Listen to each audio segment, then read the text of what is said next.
Hello, Anthony. Hey, Frank.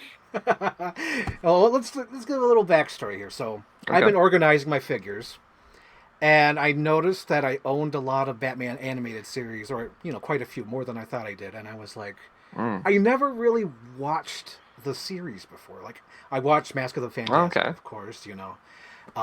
I had the compilation VHSs of Two Face and Riddler because Batman Forever. Yeah. But and off again, if it was on TV, if I did catch it, but never watched the whole thing. Okay. I mean, it's famous, right? Everybody knows it. It's like you've basically seen it just Yeah. by living, right? Today we're gonna do our favorite top 10 episodes of the Batman the Animated Series. Yeah. You asked me to come on, and I was very happy to. Obviously, we had fun doing the Halloween episode. So, yeah, Batman animated series, watched a lot as a kid. I had the Mr. Freeze tape compared to your Riddler and Two Face, obviously because of Batman and Robin. And yeah, Sub Zero as a kid, I was really into that Oh my movie. god, we always Uh, reference that ending when he's like, it's the perfect ending, you know. He's just happy that his wife's okay. So yeah, I had a bunch of the toys as a kid, so obviously we do have that connection as well as being a big fan of the BTAS toy line and everything yes. from there. So it's a great line. I've got my top 10 list. I'm very excited to get into it. My top 10 is a mixture of like the greats, the ones everybody loves, and ones that I want to talk about because there's a bunch of episodes that just aren't on my list, and I'm sure some will be on yours. And so when I say like my number 10, and people are like, that should not be on a top 10 list, it's fine. Okay, we'll get into it. Oh my god, Anthony, like I was doing my top 10 and I've had it like set for like weeks. But then today I was looking at it and I'm like number 10 should not be on this list, so I actually took it off. And just to let people know what it is, it's Okay. the Ultimate Thrill. Okay. I Yeah, love Roxy Rocket, but I I'm rewatched sure. it and I'm like, Yeah. Yeah. Yeah. no, I can't have this mid of an episode in my top 10. As much as I love that character, I just can't. I just can't. There's zero Yeah. depth. Oh, you're good. Fair enough. But yeah, so yeah, I'm excited to see which ones are like weird, and then which ones are like, yeah, of course, that's going to be on everyone's list. So Yes, of course. I think I want to start with you, Anthony. Let's okay. start this right. Let's start this right. Let's start this serious. Let's start with Anthony first. Oh no. Okay, well that's gonna make it sound really funny. So number 10 on my list of top 10 VTAs, Fire from Olympus. Yes. Oh my fucking god, Anthony! I totally get it. I totally get it because there's so many great things about this episode. This is such a proper like because Batman has such an amazing rogues gallery, right? Everybody knows them, even if you don't know Batman, you know them. And I feel like just like any kind of popular superhero, we all have our favorite, not even like B or C, like our favorite G tier Yes. supervillain. And so I really like Maxi Zeus as a character. I like that he's a guy who just one day he snapped, he just broke, and they didn't have to give him that sort of like deep explanation, but they kind of do in this episode. They sort of explain of like he was just so stressed out, he thought he was Zeus, and now there's a guy who thinks he's Zeus on this super tall building, and I get a kick out of just how simple that concept is. I make my own laws. I was rewatching it recently, and it's not like the top, like it's Maxi Zeus, right? Yeah, But you watch this episode, and I tweeted about it. Like, there's some great animation in this episode that stood out to me. yeah, Like, oh my god, of all episodes, Maxi Zeus. Like, there's the scene where like the animals like running down the hallway, and the animals like really well animated. And then yeah, once she's like tied up to the thing, it's like it looks like very dynamic. Her hair is like blowing. And then yeah. like one like earlier in the episode or like middle of the episode, like he puts his like doom gun and he shoots that blimp, and the blimp's like going down, and it's like so well animated. I'm like, oh my god, all for like this Maxi Zeus. And I agree, Anthony. I love this episode too because Yeah. oh my, all the little things he does is like, oh my god. He rises from the dark realm.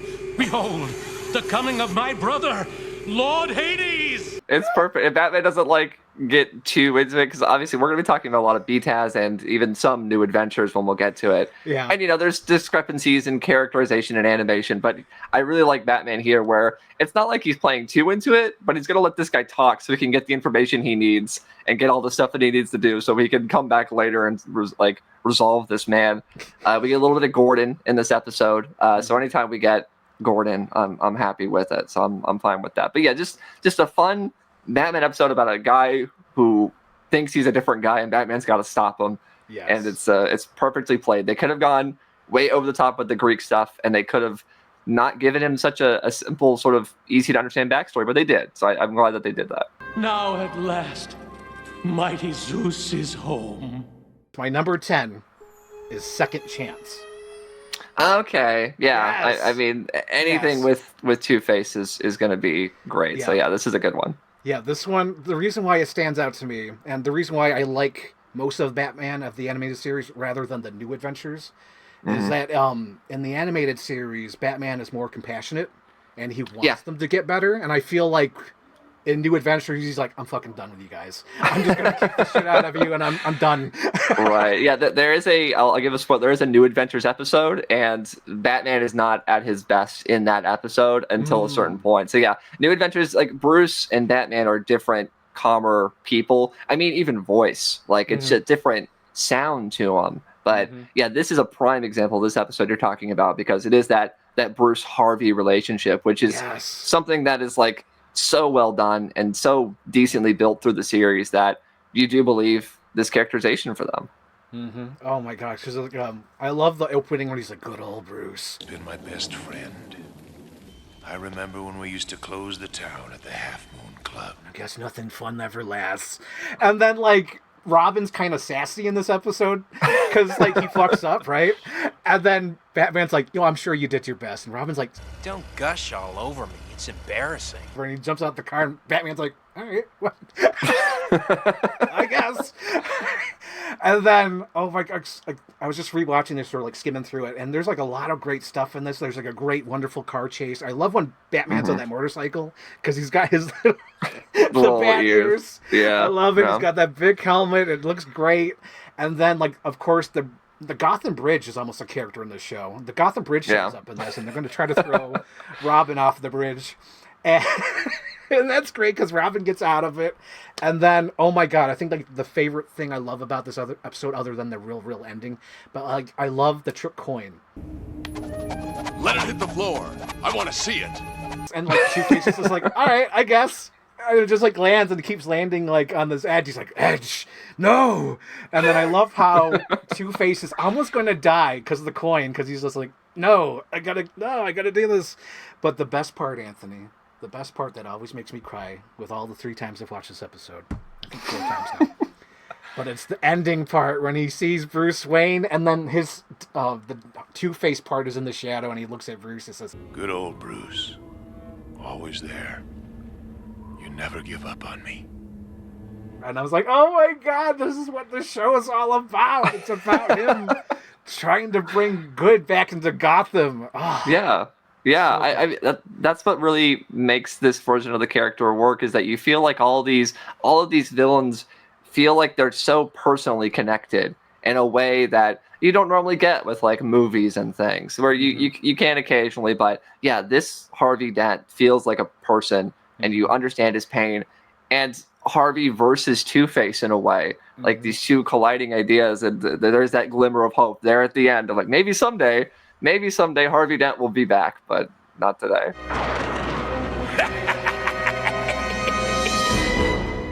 Number nine, I feel like is a favorite of a lot of people. It is The Clock King.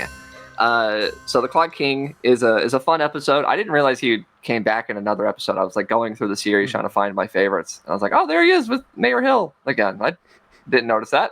But yeah, this first episode is fun. It's almost like it could be like a Riddler episode, because it's like about a smart guy in a bowler hat that like is trying to get a one-up on people that wronged him. And you're like, that's kind of Riddlery. But they took a concept from the comics and modernized it and made it interesting.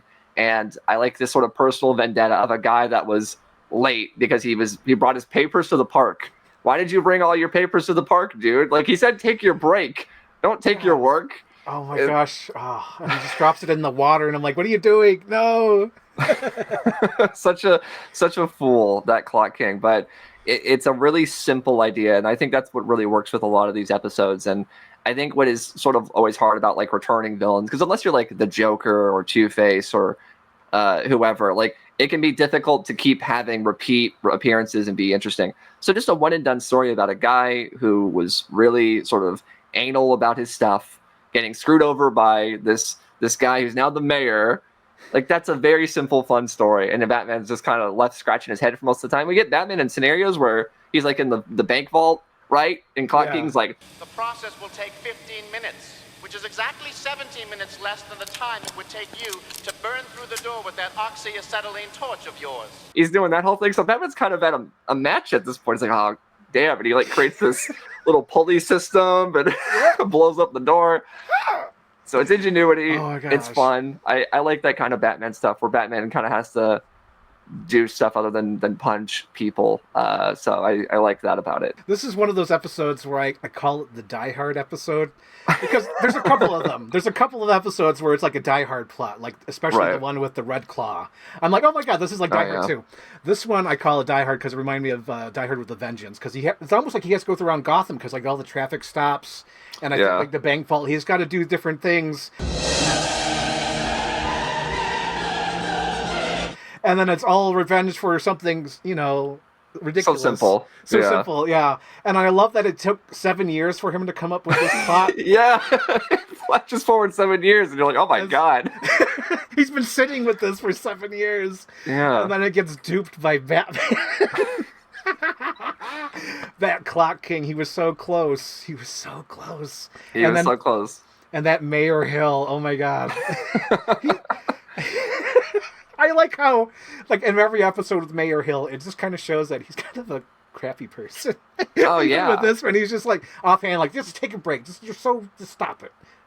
I mean, it shows you just how few good people are in Gotham. So when you do have your Gordons, your Bruce Waynes, it sticks out. Because, everyone else is just looking for themselves. Mayor Hill's a slime ball. Yeah. He is not a good guy. So he's even bad to his kid at his own birthday party. Oh, my God. Yeah. Oh, what a terrible man. How could anyone survive a wreck like this? If I could, he could. Then you think we'll hear from him again? I wouldn't be surprised, Commissioner. In fact, I'd say it's only a matter of time. So, my number 9 is Zatanna. Yeah. I love this episode, Anthony. It's great. It's got the Bruce Timm girl. She's there in the front center. You have the right to remain silent. Anything you say. And it's got Bruce's obsession with giant coins. And you got Orson Welles as the villain. Is great. So, but being serious, I do love the flashback in this episode. There's a lengthy flashback to show how Bruce went to train under her father to be an escaped artist, and that he learned it really well, and then got the respect of him to learn tricks that he never taught anybody else. And then meanwhile, it gives the little romantic thing that Bruce had with Zatanna when she was younger, or Zana as he calls her. I see emotion, intensity, 2 of hearts. Joker. And it's he was always destined to be this man, this Batman. And then he escapes, and it's aw. And then she gets arrested, of course, and then they go on this little adventure in the car. He's driving the Batmobile around. He's like, I'm going to take you with me. And he could have probably done this all by himself, honestly. Yeah. If you think about it. He didn't need to break her out of jail, but he's like, nah, I'm going to break you out of jail. I'm going to fish for some information. You're sure there's no one you want to call first? Friends, family, husband, maybe? So he fishes for information. She's single. Dad's out of the picture, and then they figure out that Orson Welles, the guy, what's his name on tour? Montague. That's right, Montague, like Casper. Montgomery Montague. Oh boy, a Montague at last.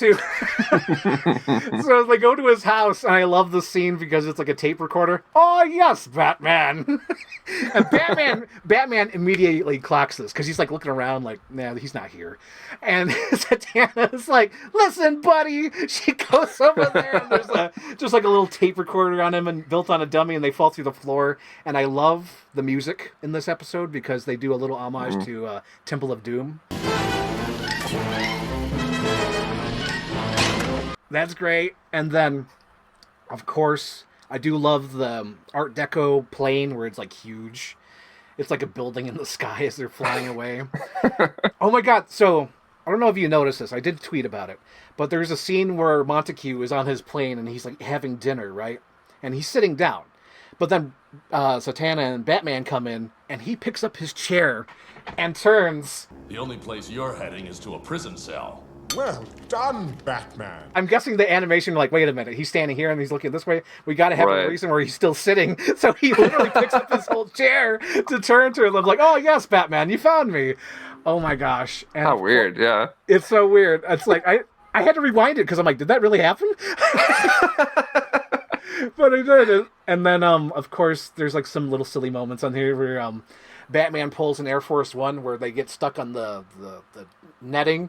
And then the bad guys are shooting and then Montague falls down. He's like, stop firing, you fools! It's wonderful. My ultimate favorite part, again, I've cried every time I've watched this clip. I think 5 times I've watched this episode because it's definitely one of my favorites. Is at the end when Zana and Bruce have that quiet moment. What happened that made you put this on? A painful memory. And a promise. Mm-hmm. And it's so sad. And he's like, I want to drive you home. And then she like disappears and there's that little note. And I'm like, oh my God, because I know how it ends. I know he ends up alone in his mansion, you know, helping Terry out. I'm like, oh my God. He had so many opportunities to find happiness, but he just never did because of the endless battle of being Batman. It's just like, oh. Yeah. Oh my gosh. It's a really good example on sort of taking key elements of like the grander DC universe. Obviously, like Giovanni Zatara is like as old as Superman. He's in the original Action Comics #1. So like you bring that in, but it doesn't feel like a thing. It just feels like a natural evolution to be like, oh, where did Batman train? Oh, he trained as an escape artist. Well, that makes sense because he's Batman. And then you bring in this iconic character of Zatanna, and it works really, really well. And obviously Bruce Timm has an interest in drawing women. And I don't know if you know what Paul Dini's wife does or looks like. Why do you care about some leggy dame in nylons?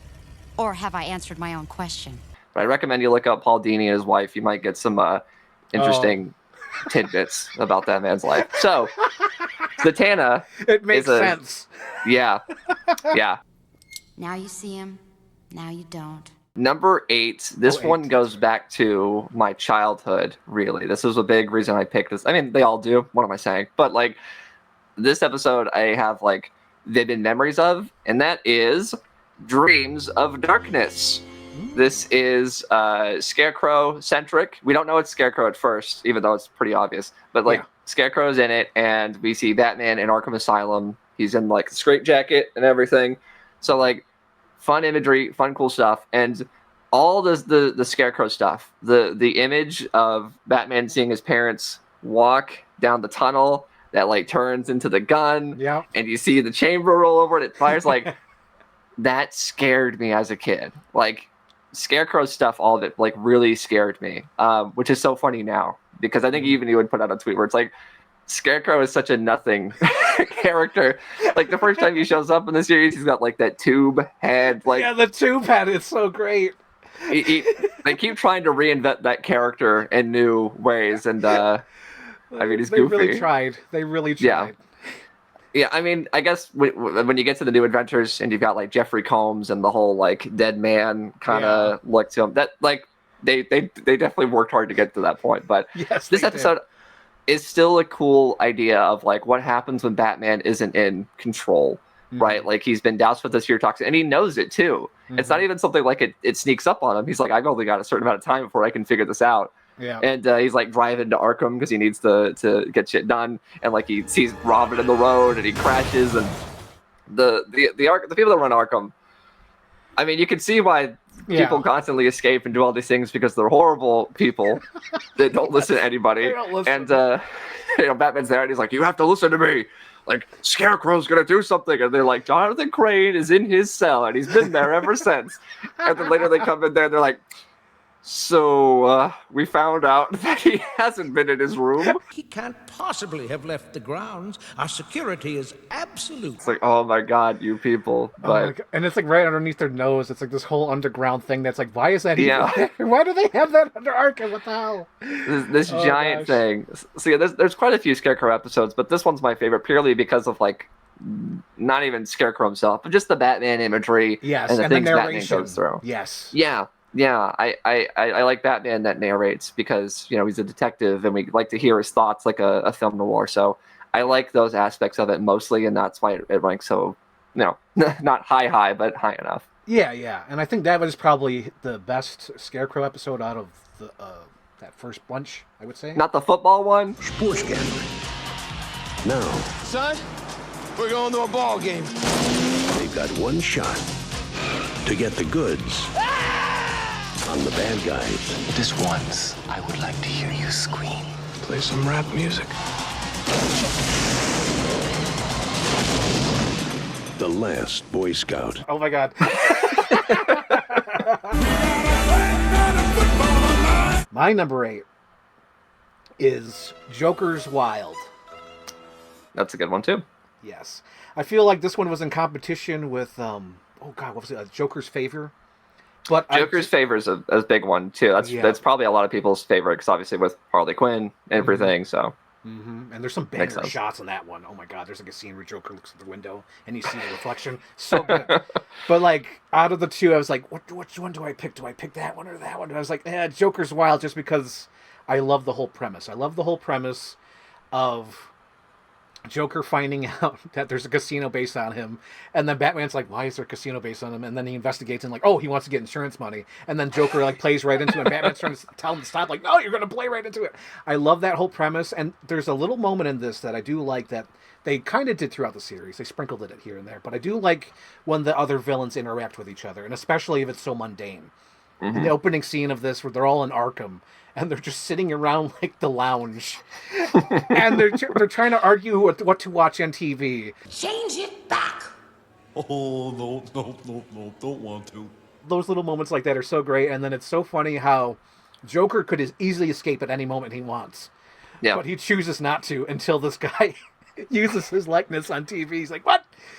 And it's kind of funny, too, because Joker tried to license his likeness with Fish, but he could have just opened a casino. Right. It's a brilliant example of like teetering on the absurd, because yes. I feel like people treat BTAS with a lot of gravitas. It's very serious, but you do have very goofy and still comic booky, cartoony ideas. Like, yeah, that is a very goofy idea of the Joker, you know, going into business essentially. So I think they balanced that, especially in the BTAS era specifically. They balanced that really well. Mm-hmm. And another rare moment that happens in this episode, which is Bruce Wayne and Joker interact. Right. At the table, and I thought that was like really cool, and it kind of stands out in this episode, or totally the whole series, because he's fucking with him. A little something for the Wayne Charity Fund. And then he gets all the chips, and then he's like, he's here. I'm like, that's great. And then, of course, it ends with the Die Hard situation, where Batman and Joker are fighting the helicopter, and the secondary villain who's trying to get insurance money is like, oh my God, stop fighting, you're going to make us crash. Meanwhile, Batman and Joker do not care, and then the helicopter crashes into the casino.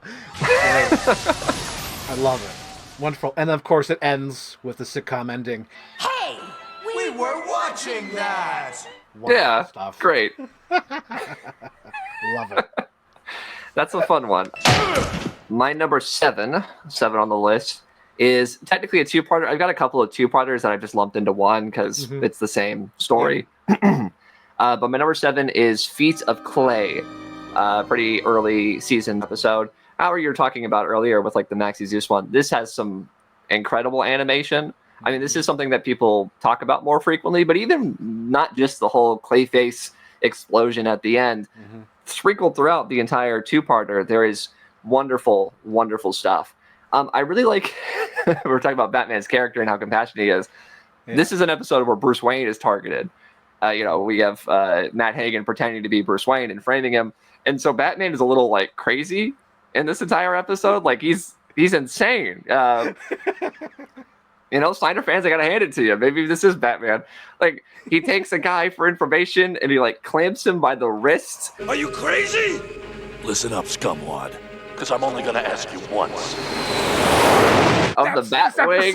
Oh my God, that's right. Because I was watching, he's like, oh my God, that's a bit hardcore. That's worse than anything Snyder did.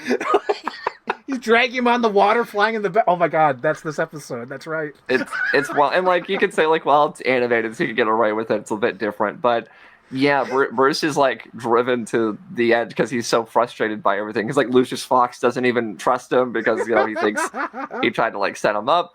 Yep. So a different kind of Bruce Wayne in this episode, and then just this very cool story about an actor who is sort of scarred and he wants specific roles, and he's become addicted. It's a sort of like addiction story there that eventually turns him into this horrible Clayface monster. Ron Perlman, I think, does a really great job in this. He's done a lot of voice acting stuff in general, but also within like DC. So Clayface is a really powerful sort of performance, especially, as a guy who played the Beast, right? He can understand about getting typecast in things because of his appearance. So I think that level of it brings a little something. And it's a nice sort of Batman story that I always like, where they married sort of organized crime and crazy stuff, because you have all the Roland Daggett stuff going on with a giant clay guy that can transform into anything. So a lot of fun, interesting Batman elements that's both deep and cool, but also like high octane action. Yes, there's plenty of action. Like you said, great animation with the transition when he's transforming to all the characters he played as an actor. Also, like you said, Daggett. Daggett's another character that's throughout the series that he'll pop in and out. I do like that character because it's not always super villain. Sometimes you need the Rupert Thornes or the Daggets. A lot of Thorn. There's a lot of Thorn. When I was a kid, I didn't like Thorn, but now I'm adult. I'm like, I love Thorn. Give me some Thorn. I'll take a whole Thorn series. Give me that. But the other thing I did like about this episode, because I was watching him like, are they? And that Clayface was gay. I was like, oh, that's interesting. You know what this means, don't you? It doesn't have to be over. You can go on. We can go on. And I was like, oh my god, that's cool. That's rad.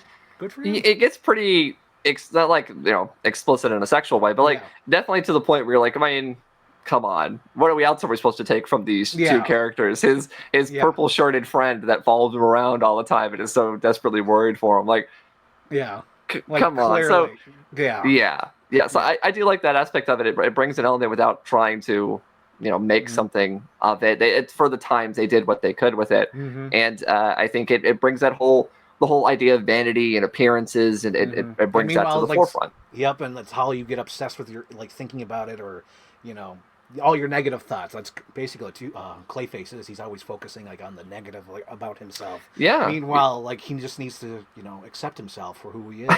There's the great scene where like he's gone full mud, but he's like looking at the pictures of them and he's like changing his face to each individual one, and his boyfriend is like, it's some kind of miracle. And then he can't hold it, so he gets mad at him and he lashes out and he's like, you made me lose my concentration. It's like flexing a muscle. I can't do it. I can't do it. It's a really good performance for a character called Clayface. Yes. I think that is wonderful. I have another episode that's also kind of appearance-based that we'll get into, but I do think that this does... I gave it away. I think I know what it is. I love that episode.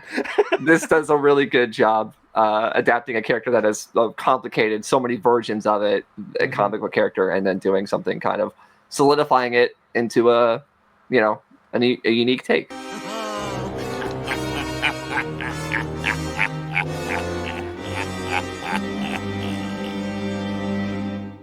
Again, this was in competition with another episode, but I'm like, I think I like this one a bit more.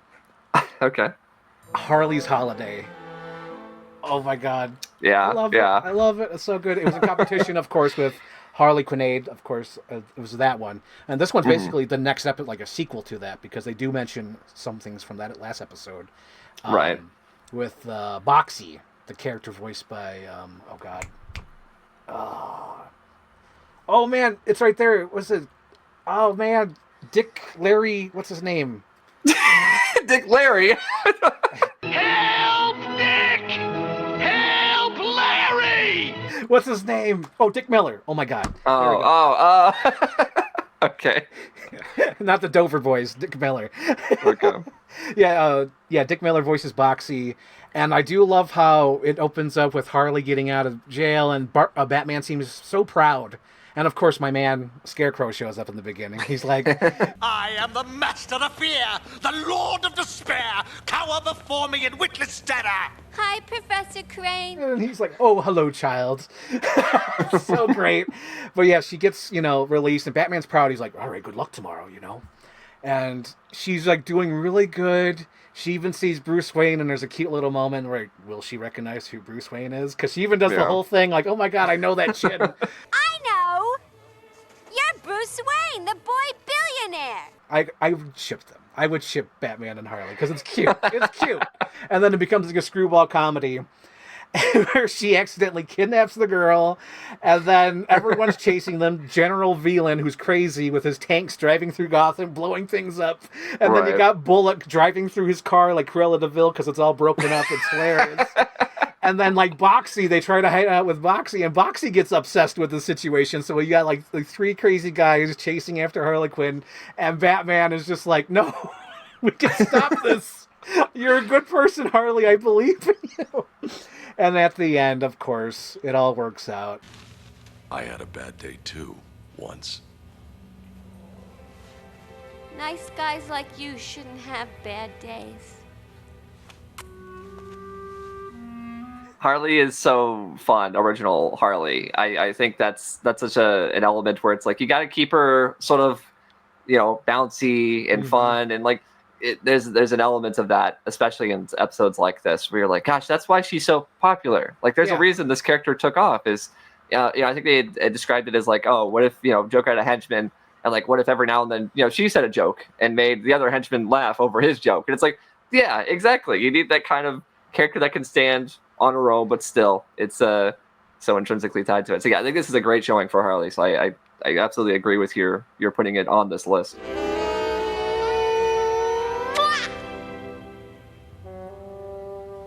Call me.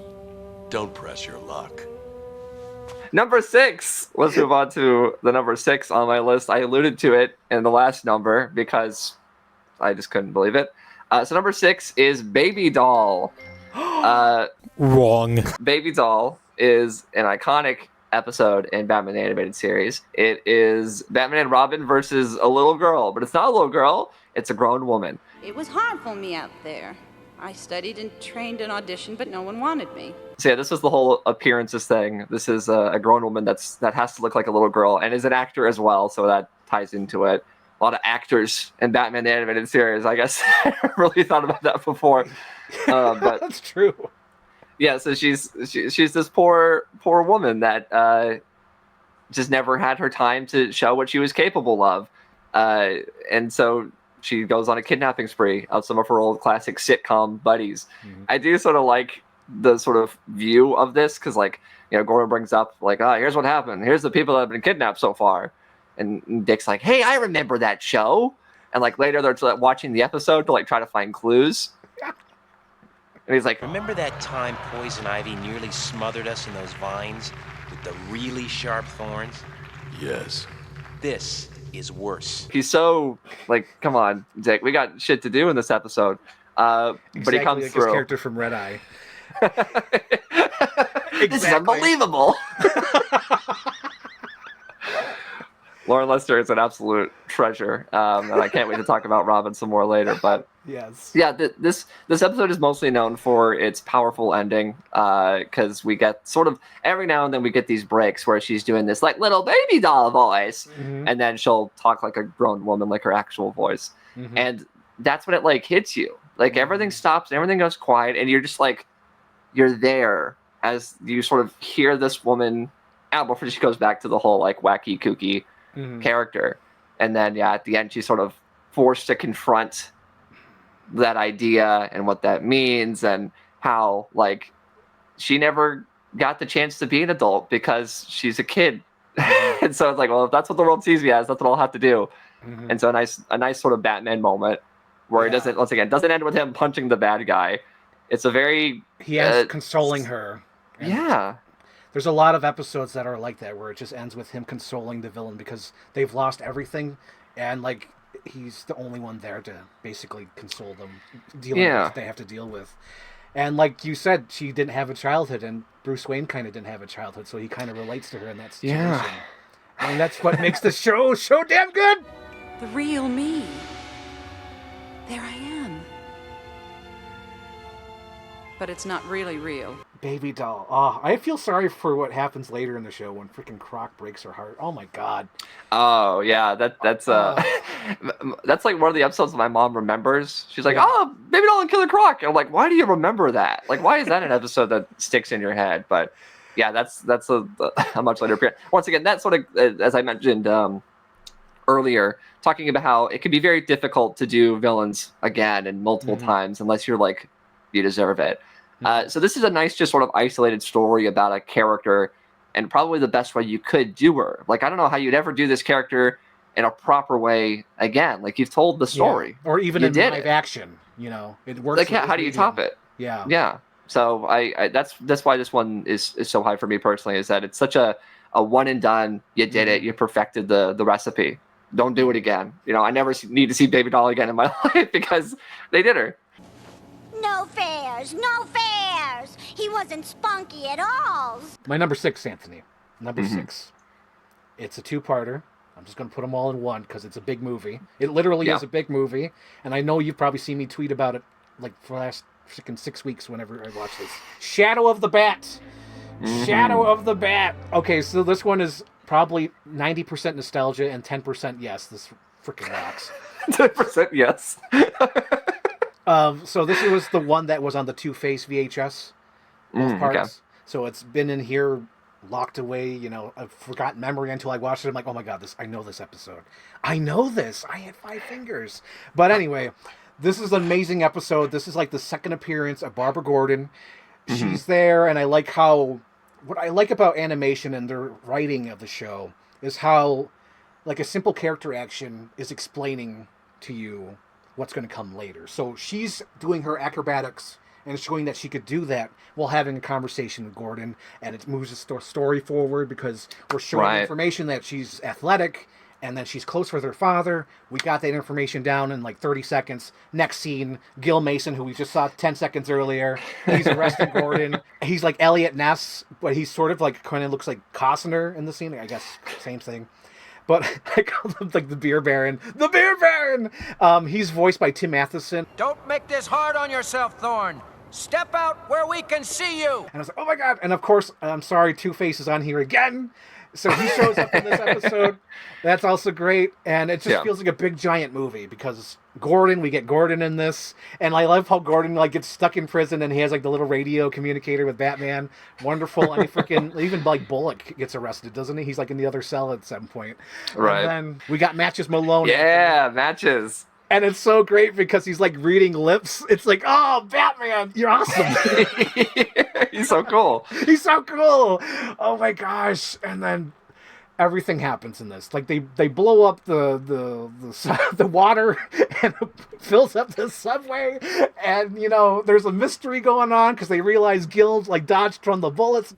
Mr. Mason ducked before he saw the guns. Tell them something's going to happen to Commissioner Gordon. The guy's like, what?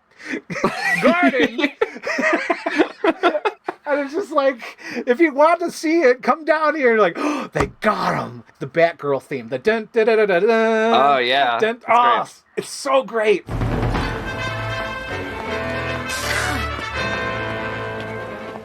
A girl? And then, oh my god, the freaking conclusion of this. Where's Batgirl? Out there, on her own. She's on the boat with Gil Mason. He's like shooting at her. The thing, like Jaws 2, it explodes. They're fighting and punching, and he says, let's see who you really are, and tears off the mask. And he's like, oh my god, Barbara, if I had known. And she said, would it have made a difference, Gil? And then she kicks him, puts him in a coma, and then like lifts him up and says, I gotta leave you here. And it's awesome because the boat explodes at the base of Liberty. Oh my god. And the ending, Anthony's face. I'm like, this is how God wanted it to be, but this episode's great. It's a really great introduction for Batgirl as a character. Like, going back to the little baby doll thing, it's like, I don't know how you improve on it. Like, it makes you really invested in Batgirl and want to see her again. You know, like, you're excited to see how she'll interact with Batman and whatever, like, moving forward. Because, like, wow, this is like a genuine superhero with like a secret identity and personal stakes and all that stuff. Like it's so well done. And you know, there's so many Batgirls, there's so many people that have taken the mantle, but like the Barbara Gordon story is such a well done story, but you don't have to have too many extra elements or have it tied to too many stuff. Where you can just plop in just a villain like Two-Face and have it work, right? So yeah, I like this as an introduction to that character, and I'm glad that she managed to stick around. You know, like this is a Cartoon Network, or not a Cartoon Network, a cartoon in the 90s. It was on Fox. You know, like girl stuff isn't going to sell with companies that are like, no, we want this to be about boys. Put Robin in it more. Like that was the mandate, right? Or it's gonna change the title to The Adventures of Batman and Robin. He has to be in every episode. It's surprising that Batgirl got to be in it at all, which is cool. Let's see what Batgirl can do. I love movies.